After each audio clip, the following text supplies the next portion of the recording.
जी अली परवेज साहब जल्दी से। सर मैं बिल्कुल मुख्तसर सर अपने काबिल एहतराम भाई से माजरत करता हूँ। मेरा ख्याल था कि ये चेयरमैन पीटीआई इनको वजीर आला केपी ने सारे हकाइक दे दिए होंगे, पर क्योंकि इन तक इतलात पूरी नहीं पहुंची, मैं इनको अभी जवाब दे देता हूँ।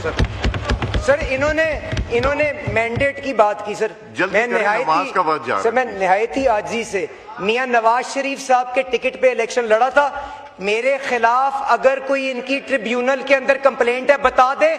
इनका जो उम्मीदवार था उसकी कल सोशल मीडिया पे, क्या मेन स्ट्रीम मीडिया पे नशे के साथ जो तस्वीर चलती रही है वो जाके देख लें और अपने कैंडिडेटों का किरदार देखें और उसके बाद बात करें। सर इन्होंने बात की कि बाकी मंडियों में क्या तेल की कीमतें बनी हैं। सर मैं खत्म कर रहा हूं सर।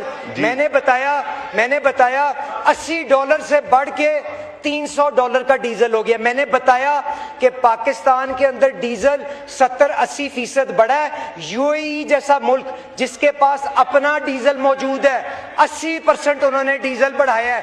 इंडिया का दर्द उठा, उसका मैं जवाब दे देता हूं सर। उनके पास अरबों डॉलर के स्ट्रेटेजिक रिजर्व थे।